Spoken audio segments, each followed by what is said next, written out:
విశాఖ జిల్లాలోని ఫార్మా కంపెనీలో తరచూ ఎక్కడో ఒక చోట ప్రమాదాలు చోటు చేసుకుంటున్నాయి. తాజాగా నక్కపల్లి మండలంలోని హెట్రో పరిశ్రమలో 3 రోజుల క్రితం రియాక్టర్ పేలుడు సంభవించింది. ఈ ఘటనలో ఒక కార్మికుడు మృతి చెందగా 4 తీవ్రంగా గాయపడ్డారు. ఈ ఘటనపై నిజాలు తెలుసుకునేందుకు తెలుగుదేశం పార్టీ పోలిట్ బ్యూరో సభ్యులు, రాష్ట్ర మహిళా అధ్యక్షురాలు వెంగళపూడి అనిత ఘటనా స్థలానికి పరిశీలించారు.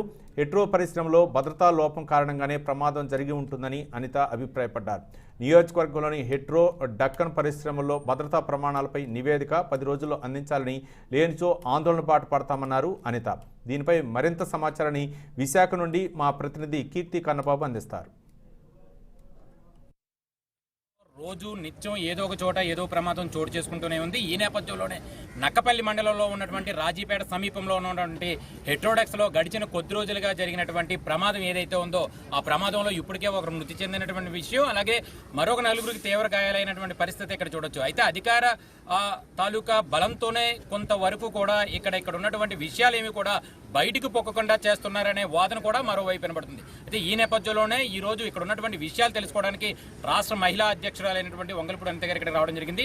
ఆమె మాటల్లోనే ఇక్కడ ఉన్నటువంటి విషయం ఏంటో అడిగి తెలుసుకుందాం. మేడం చెప్పండి, ప్రధానంగా హెట్రో కంపెనీలో ఏ విషయం జరిగినా బయటకు పొక్కకుండానే అధికారులతో ఇక్కడ ఉన్నటువంటి మేనేజ్మెంట్తో లోకల్ అది ఏ విధమైనటువంటి అధికార యంత్రాంగం వాళ్ళని పుచ్చుకునే బయటికి పొక్కకుండా చేసే క్రమం చేస్తున్న విషయం అయితే బయటపడుతుంది. దానికి మీరేం చెప్పాలి? అది నిజమేనండి. ఎందుకంటే మీరు అబ్జర్వ్ చేస్తే ఇక్కడ నుంచి ఈ లోపల నుంచి లోపలికి వెళ్ళడానికి, బయట నుంచి లోపలికి వెళ్ళడానికి పర్మిషన్స్ ఉన్నాయి.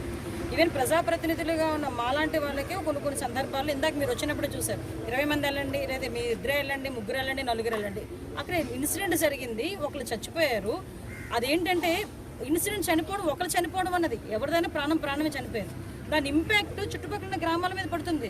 నేను అక్కడ పేలిన రియాక్టర్ దగ్గరికి వెళ్ళాను, ఆ గొట్టం మాత్రం పేలింది. అదే కొంచెం ఫైర్ రియాక్టర్లోకి వెళ్తే ఎంత పెద్ద ప్రమాదం జరిగేది. ఎంత పెద్ద ప్రమాదం జరిగితే చుట్టుపక్కల గ్రామాల్లో ఎంతమంది ప్రాబ్లం ఫేస్ చేసేవారు. అదెందుకు వాళ్ళు గ్రహించట్లేదు. సో ఇలాంటి సంఘటనలు ఏం జరిగినా కూడా వీళ్ళు ఏంటంటే ఒకటి చాలా క్లియర్గా మేము డబ్బుతో ఏదైనా చేయగలం అన్నది మాత్రం చాలా ఎక్కువగా ఉంది. హెట్రో కంపెనీ వాళ్ళు గట్టిగా ఏదైనా మాట్లాడితే ఎంతో కొంత ఇచ్చి చెప్పి పంపించేస్తే నోరు మూసుకుంటారు.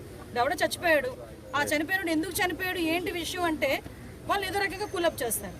ఇక్కడ లోకల్ ఇష్యూస్ జరగకుండా చేయకుండా ఉండడానికి, లోకల్ విషయాలు ఎవరికి వీళ్ళు జరుగుతున్న విషయాలు బయటకు తెలియకుండా ఉండడానికి లోకల్ వాళ్ళకి ఎవరికి ఉద్యోగాలు కూడా ఇవ్వరు. సో ఇదంతా ఒక దందా నడుస్తుంది. ఒకటేంటంటే మీరు అన్నట్టు అధికార బలం వెనకాతల ఉంది. సింపుల్గా చెప్పాలంటే జగన్మోహన్ రెడ్డి తాలూకా బినామీ ఈరోజు పార్థసారథి రెడ్డి గారు. సో ఆ బినామీ ఆధ్వర్యంలో జరుగుతుంది ఈరోజు. దీన్ని క్వశ్చన్ చేసే వాళ్ళు ఎవరు లేరని వీళ్ళ తాలూకా లైక్ కంపెనీలో ప్రికాషన్స్ పాటించాల్సిన భద్రతా లోపాలు సరిగ్గా లేకపోవడం వల్లే తరచూ ఇలాంటి ప్రమాదాలు జరుగుతుంది.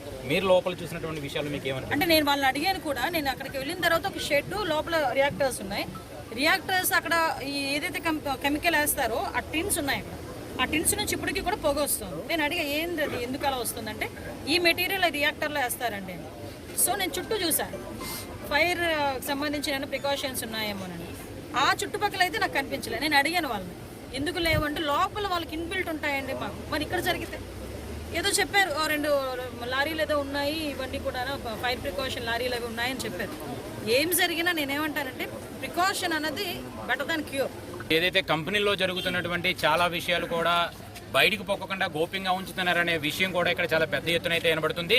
అదేవిధంగా చూసుకుంటే కనుక జరిగిన రోజు అయితే మట్టికి 2 గాయాలయ్యి వాళ్ళిద్దరిని కూడా విశాఖ జిల్లాలో జరుగుతున్నటువంటి ఏవైతే కెమికల్కి సంబంధించినటువంటి కంపెనీలు అవునండి, ఫార్మా కంపెనీలో జరుగుతున్నటువంటి ప్రమాదాలు అవునండి, పూర్తిగా భద్రతా లోపాల వల్లే ఇలాంటి ప్రమాదాలు తరచూ జరుగుతున్నాయని చెప్పేసి కూడా పెద్ద ఎత్తున ఇక్కడ వాదన నిలబడుతున్నటువంటి పరిస్థితి ఉంది. కెమెరామ్యాన్ కృష్ణతో కన్నబాబు, విశాఖపట్నం హెట్రో కంపెనీ నుంచి.